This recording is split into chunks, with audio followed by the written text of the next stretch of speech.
Good morning. How you doing? I had to check the timer down here a little bit just to make certain it was running. It's early morning. It's actually 7:35. I have my coffee in my Pandora cup. It's man damn good coffee too. So, Saturday morning between Saturday morning video. I'm pretty much ready. I don't have to do a whole lot today. I'm going out and getting here, let me get this tilted a little bit there. There we go. I'm going out and get my nails done today. I'm been sporting the silvery whitish holiday color for a while here. So today I think I'm going to go with something dark and luscious. Yes, I want that. It's going to be fun. I've got my badass bitch earrings on. Yes, I love wearing these. I really do. I need some new earrings. And I need to finalize all the stuff that I'm going to get together for the march in DC in 2 weeks. So, yeah, oh yeah. Which means by the time you get that video in 2 weeks from today, I will likely be on a bus someplace, probably about 30 minutes to an hour south of here. Yeah, going to my first protest march. It's gonna be fun. Gotta have fun. So yeah, the things I need to get today, I need to get some thermal underwear. I have been given some recommendations through an article that was actually written by a woman who has done protest march in the winter on what to wear. So what I need to get is I'm going to order some thermal underwear from Land's End and tell them to express ship it out. So I should have it within before I leave in 2 weeks. And then I'm going to order a pair of insoles from Manitoba Mucklucks for my mucklucks because I intend on wearing those because it's supposed to be cold. And I'm thinking about just ordering a pair of woolen socks off of Amazon and having them shipped because I have Prime. So if I ship, they ship them out on Monday, I'll have them here by the end of the week next week. So that'll be my clothing choices. And then what I need to get are a couple of portable chargers for my phone because I'm going to have like an app open since I am a bus captain. I will be in charge of a bus and I will be a bus captain. I'll have to be in contact with like a lot of other people. So I'm going to get a charging cable and a couple of portable chargers and have them all charged up and ready to go. Possibly even next week, I may run out and get a brand new battery for my phone and put it in so that I've got like, a fully charged up, ready to rock. Not going to lose a charge after 3 hours. Phone battery. Yeah, I'm ready. I'm getting there. But by this time next week, I should have everything in place, so I won't have to do any last minute running around. Still trying to figure out what bag I'm going to take because it's quite likely I will need to take a water bottle, and I'm thinking of getting like one of those metal bottles. And since I'm going to be wearing a sweatshirt with a hood and it'll have pockets for my hands, I may just carry it in there, just put it in like a kangaroo pouch and then zip up my coat and pull it out when I need it. And at the same time, get a couple of baggies of like trail mix and stuff like that because, it's not like they're expecting close to 100 to 150,000 people to show up that day. And it's not like we're just going to be able to roll into a McDonald's and go, Big Mac with fries to go. Yeah. So I've already said it's going to be a long, hungry day. I am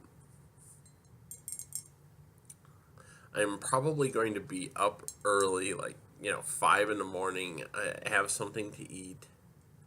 I have to be probably at the bus location and by about 6:30.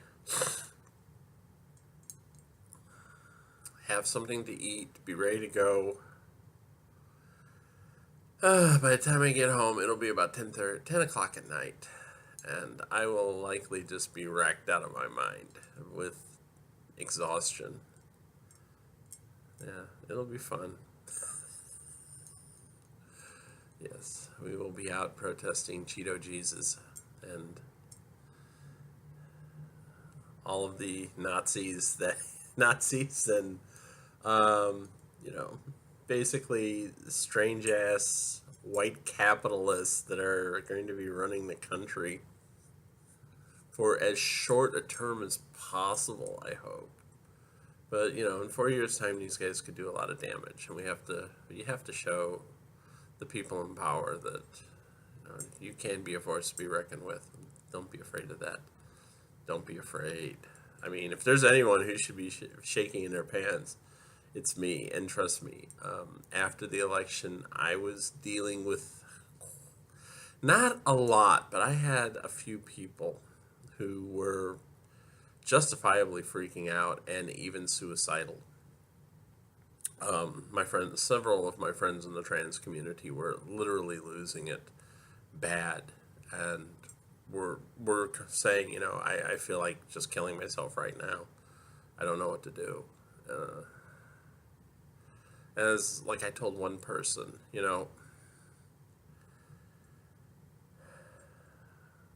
I told one, I keep repeating myself. I told one person that, I waited like 40 years to transition. And in that time, a lot of people, far braver than me, got off their asses and did something that brought them a lot of ridicule, a lot of hate. In a lot of states, what they did was completely illegal. There was just no way of getting around that. And they made it easier for a lot of people to transition.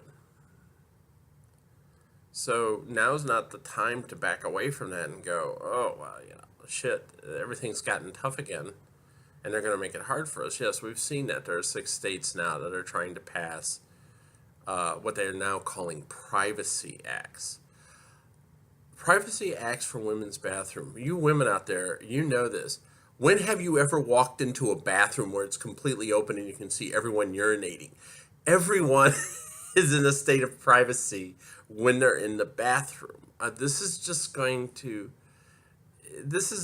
open up a can of worms. And the one bill for Texas basically said, well, we're not going to have bathroom police. We'll just, if you see something in there that bothers you, you can report it. Well, who's been targeted so far? Cis women who look masculine. That's the thing. In some of the instances where you've heard of people actually being questioned, it's been cis women in bathrooms who look masculine. They're the ones that are being attacked by scared idiots who don't know any better. And we know it. We know there are masculine-looking cis women, just as we know there are feminine-looking cis men. It's not like what you see on television, people. We know this is true. And we're talking straight people, too. Not every masculine-looking woman is a lesbian. Not every feminine-looking guy is gay. Let's blow the stereotypes away. They don't exist. There are those stereotypes. We do know they exist. But there are, it's just ridiculous. And that's who really gets caught up in this. It's just going to be a lot of masculine looking women are going to get bothered constantly. Some are even going to get arrested over this. Me, I'm just going to go in the bathroom, do my business, and get out. So, that's the thing. You're not in the bathroom to linger and, have a chat and everything else. You're in the bathroom to do your business and leave. So there you go. People are idiots. These people passing these bills are idiots. And once again, they target trans women.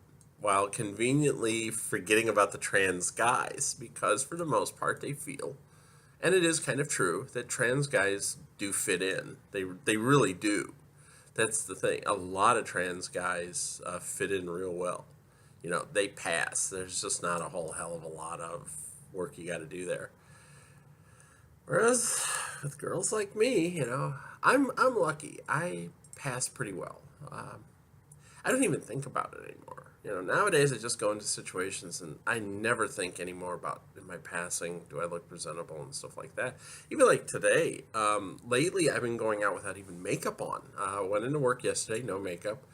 Last weekend, no makeup. Today, no makeup. You know, it's a lot of it is confidence, and that's because you do see when you go out on a weekend like this, where I'm going to get my nails done. Most of the women aren't throwing on makeup to go out. You know, if anything, they might put on like something really, really light. But a lot of women, especially my stay-at-home friends, they tell me, you know, when I go out to the store, I don't throw on makeup to go out to the store. I just grab my purse and go to the store, you know? So the weekend thing for me lately has just been go barefaced. And it works. It does. It does. It works. You know, it's a lot of fun.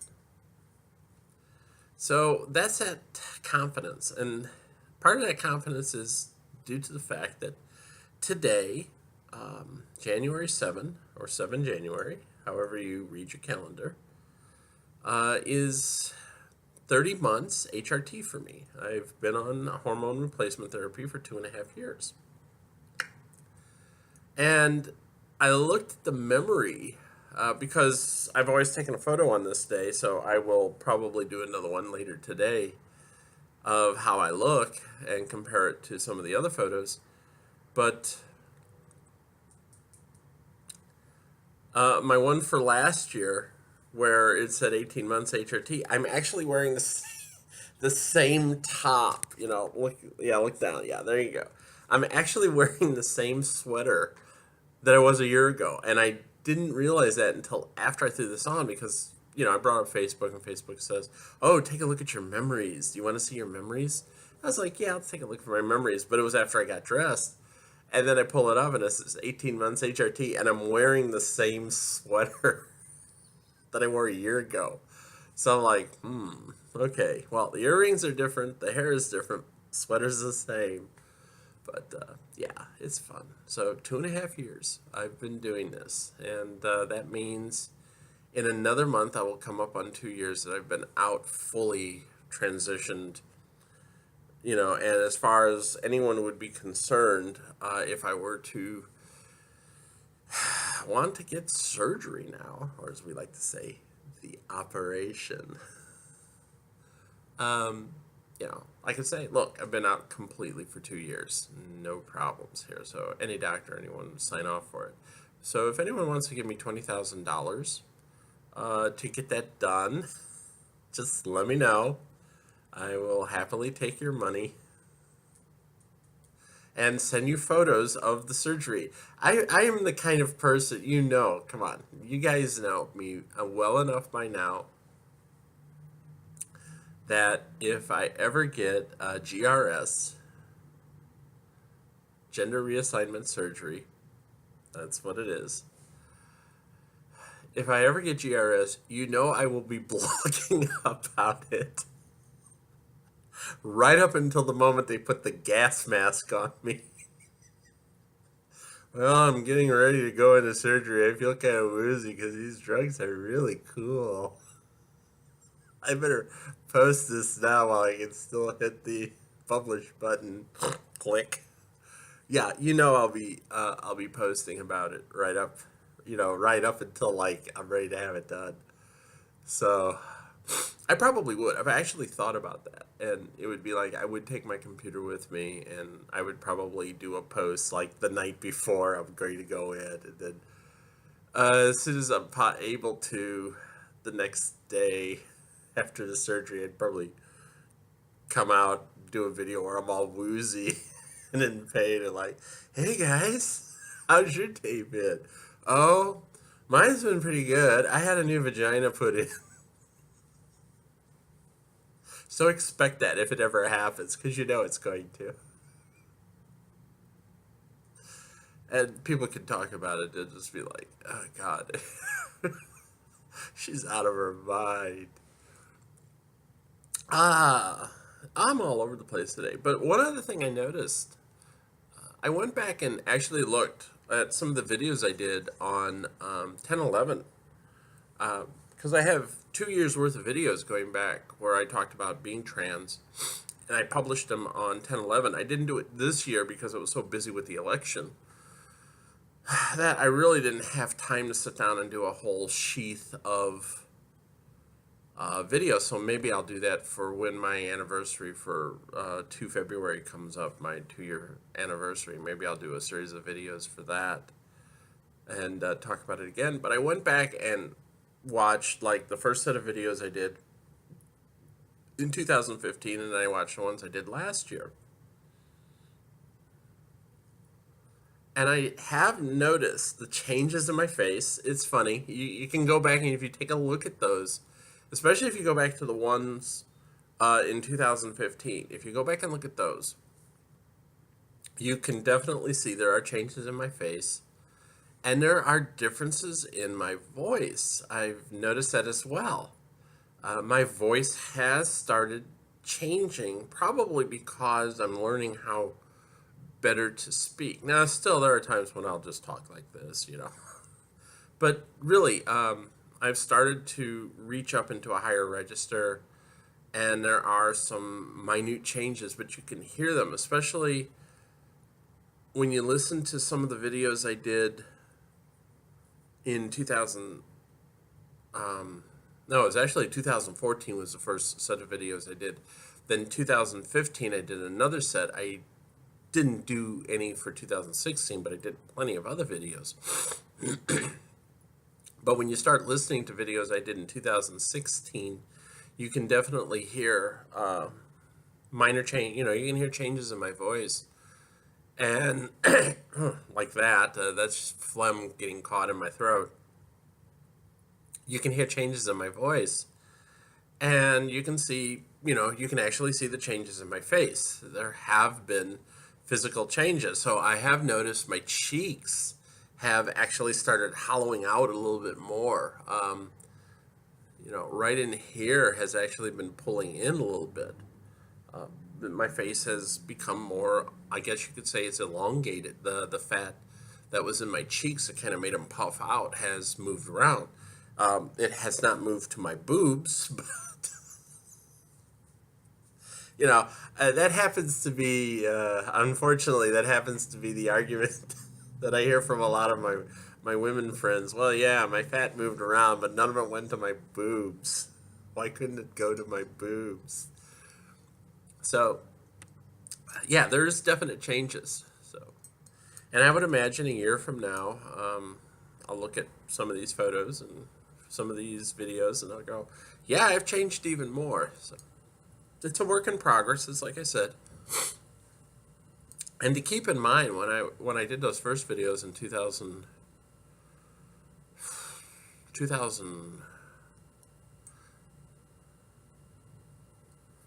yeah, 7/7/14, when I did that first set of videos in October of 2014, I'd only been on HRT for 3 months.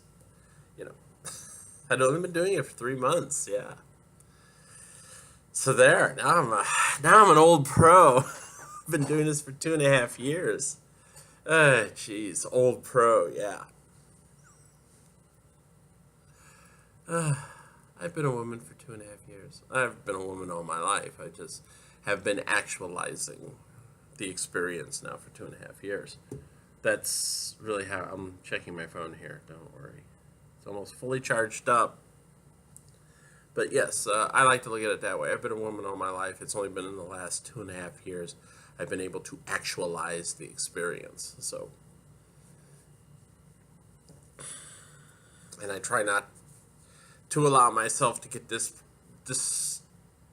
depressed when I think about all the time I wasted. But that's life. that's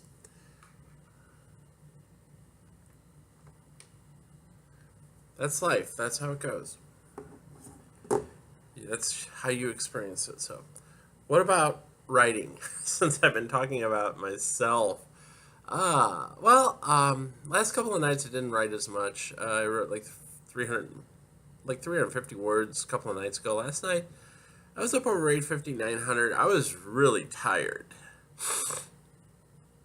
And by the time I actually stopped writing, it was around 11:30. I was tired last night, and yet I stayed up until about 12:30 watching TV. I just remember my mind was not working. Fortunately, it was a segment of Deanna's story where I was able to do some cutting and pasting, and what she talked about actually was a little bit of religion, something we've not talked about very much in the book. I've actually tried to steer clear of it. I mean, other than the fact that we know that Irwin's basically a Wiccan. Irwin's a Wiccan. We know that Deanna is a Muslim, and we know that Vicky is Jewish. We haven't really touched on a lot of the religious beliefs of some of the other people. And someone brings up a question in Deanna's class about religion and how it relates to witches, because they were being a pain in the butt. So you can probably imagine who asked that question. It was one of two people, and you find out that this is a question that Deanna has actually fielded before, because people just like to be a pain in the butt to her, because she is the only instructor who is a Muslim or was raised a Muslim on the school. And we do know that even though she says, I'm not following the faith like I used to, we do know that she does follow it a little bit. She still adheres to some of the tenets.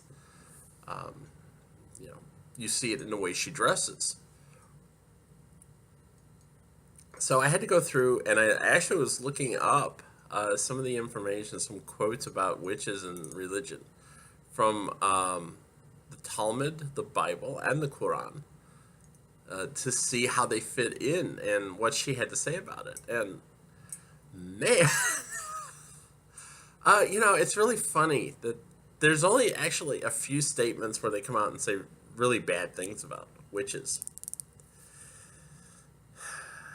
But I had to looking up some of the stuff was really strange as hell. And of course,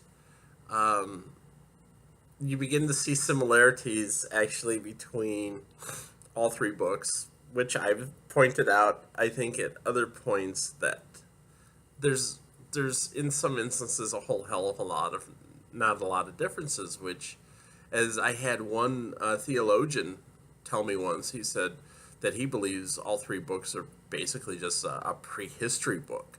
He doesn't actually. It's funny because I had this guy. He had a degree in theology, and he was like, stuff like the Old Testament, the Talmud, and stuff like the Quran. He says, I actually look at those more as like a philosophical history than I do religious texts, because he said, in a way they are. It's really a lot. You're dealing with people who were superstitious. You didn't have television and stuff like that. He says, so this was their way of trying to figure out how the world worked. And he kind of looks at them that way. And it's interesting because one of the things I get into is that the Talmud and the Quran specify how humans learn magic. And the difference is the Talmud says that we learned it from angels, or what they called then the Nephilim. It actually wasn't the Talmud itself. It was one of the documents that predated the Talmud, the Apocrypha. And it said that us women, we learned magic from the Nephilim, angels. Because, angels are really not nice creatures. They really aren't. If you'll think, I'll explain that a little bit more. And the Quran says that humans, mostly women again, actually learned it from jinn, which were in league with Shaitan or Satan, and got people to worship them. And they taught them magic. And again, a lot of it was women doing this. Yeah, it's women. In fact, it's strange. The Talmud actually indicates that they expect all women to be witches. Women are always practicing witchcraft. Go ahead, figure it out. And I ran into some articles that there is like this whole thing about Jewish witches. You know, there is this whole thing about Jewish women who are witches. It's a big deal. So, you know, but the Talmud pretty much states that like any Jewish woman could be a witch. So there you go. Uh, but yeah, there's an interesting thing there. The jinn aren't necessarily angels. They're something completely different. Jinn are nasty little creatures, and eventually you'll see one. Eventually you'll see a jinn. It won't be in this novel, but you will see a jinn. They're nasty little creatures, and I actually know a Muslim woman who says that she has encountered a jinn, and she doesn't like them. She thinks she encountered a jinn, but she says, yeah, they're nasty little creatures. They ain't blue pop out of a bottle genie who speak like Robin Williams. No, they're nasty little things. So you will eventually encounter a jinn. It's going to be in one of the books. And Deanna, as we've already learned, kind of learned, you know, the Phoenix kind of scared her by pretending to be a jinn. She doesn't like jinn.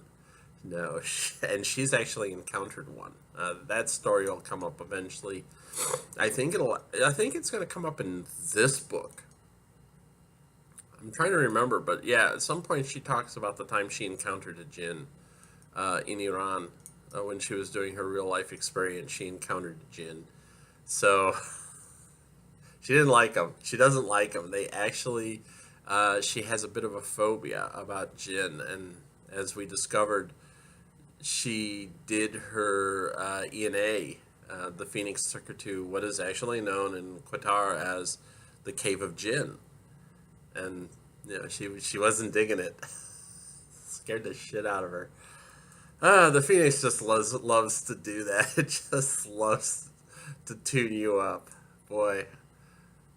So much for the Sorting Hat, huh? My Phoenix just basically gets you alone and puts you in an environment that is designed to just tweak you psychologically, just to screw with you, just to see what you're made of. And now we know she gets physical with students. You know, she put 2 kids in the hospital at the start of school. So she's a nasty little thing. She can be. And one of these days we'll get around to talking about it because it's in the D level. It's in the D level book that the kids actually start taking their first classes in spirit studies with Professor Lewison, Adric Lewison. And he will explain what they believe the Phoenix to be. Hint, she ain't Casper the Friendly Ghost. That's for damn sure. She's something old and powerful, and they know it. And there are several others. The one name that has come up a couple of times in different books has been Baba Yaga, who is, you'll find out, she's a creature much like the Phoenix. These are not nice creatures. Yes, she is the protector and benefactor of Salem, but she's not above beating the shit out of a kid if she feels like it. Yeah, they have a nasty history. As you can imagine, I kind of have a history of the Salem experience and the Phoenix together. And if I were even to try to timeline the Phoenix's existence, I mean, come on, she's a creature that is like untimelineable. I think the only thing you could say would be like the witch's first contact to Phoenix, and here's everything that's happened since then. So, no, she's a nasty little thing. She can't help it. Don't hate her because she's beautiful. Hate her because she could atomize you in a second. Which means she must have some power within the physical realm, which is a frightening thing.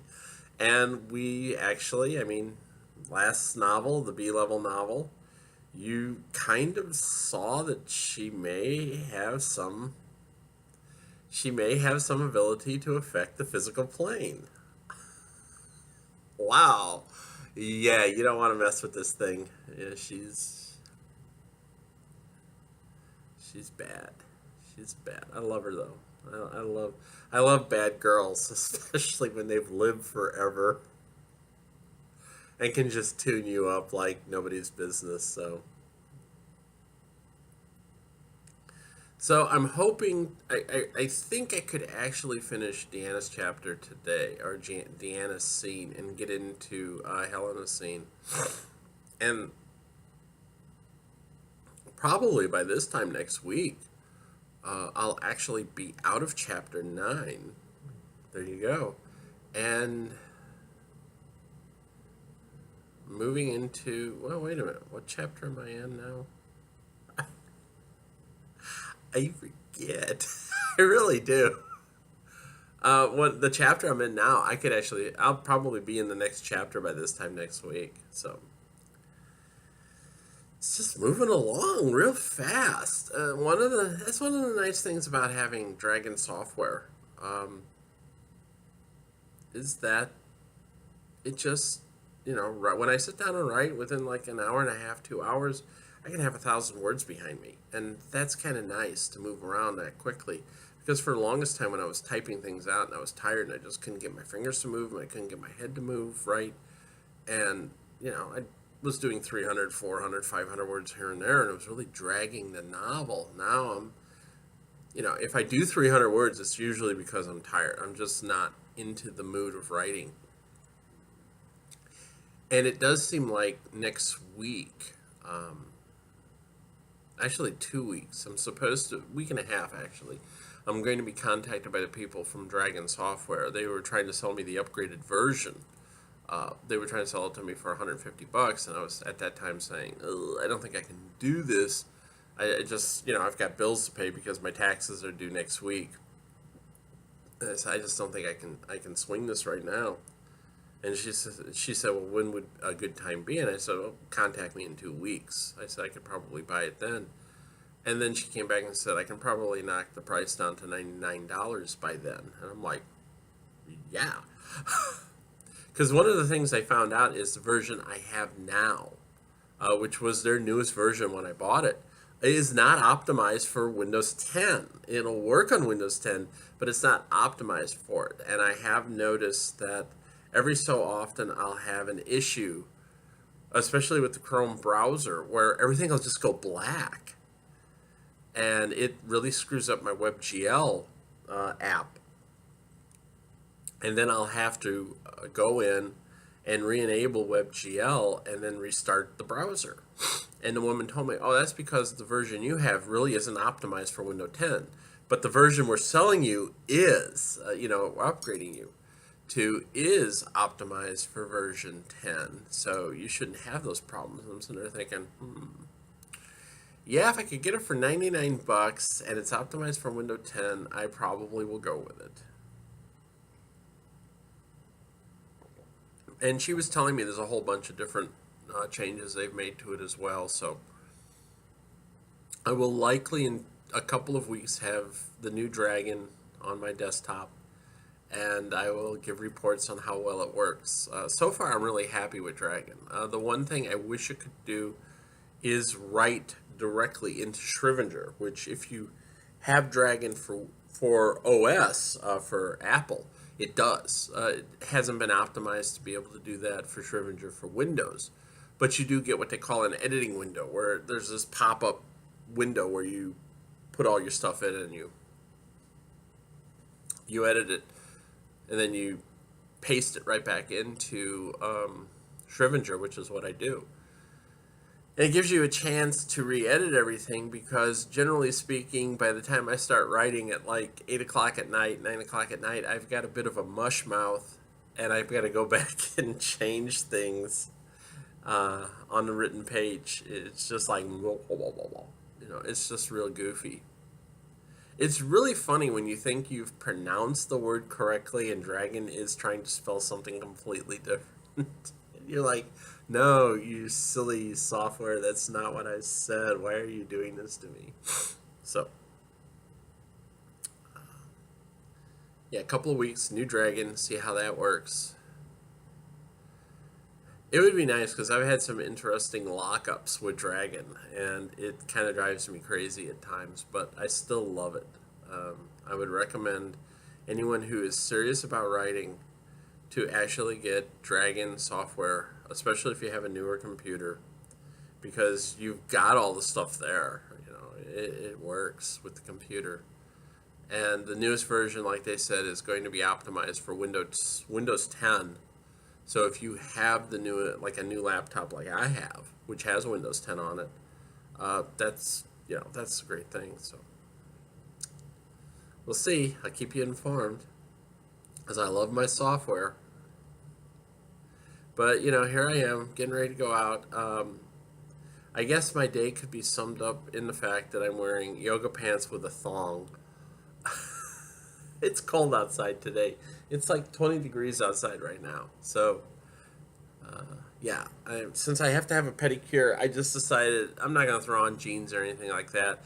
I just threw on a pair of yoga pants and threw on a thong. Mainly because it's too difficult to roll up my jeans, because they're skinny jeans. You kind of need those. So when you're wearing boots, and I just decided I'll wear my mukluks today. By the time I get done getting my nails done, it'll be like 23 degrees outside. It's not going to warm up that much. So it'll be like 23 degrees outside. I'm not going to worry about it too much. Just go get it done. I'm not there to be fancy. I'm just there to have my brows done today, yay, and then get my nails done, and then I'll grab lunch and probably come home. And then tomorrow I'll go out and look for the charger and everything that I need to get. So, yeah. Ordered the things I need to order online today, and just take care of everything else. So there we go. So really, I don't have much else to talk about, even though I've been talking now for just a little over 38 minutes. So another one of these long, rambling Cassidy chats. So then, yeah, I keep saying so. I gotta stop that. That's a bad habit. The next excerpt I put out will be tomorrow. And we'll find out what's happening with our Guardians. So the Guardians are getting ready to send the kids out. And we know they're going to send the kids out because Helena said, you guys are going to go out this year. But we're going to find out something special about that. It's going to be interesting. And it's already been hinted at. I've already hinted at it by discussing it. So what is in store for my kids? Man, this is going to be a jacked up year for them. I was actually thinking about that last night. I was just like, ugh. And then I came up with a really weird, bizarre thing that's going to happen because, Deanna's teaching kids to have visions. So what could possibly happen in Deanna's class this year? We'll see. What's going to be interesting is, will Emma have a vision? And what is her vision of? Well, visions are not dreams, but is she going to have this vision of being eaten by a monster or something like that? Ay, ay, ay. Or Lisa, or, Anna, or what do those kids have visions about? Well, we'll find out. Maybe we'll find out. We'll see. Anyway, that's it. I think I've had enough. I think you've had enough. So I will see you around the campus, kids. Take care. Bye.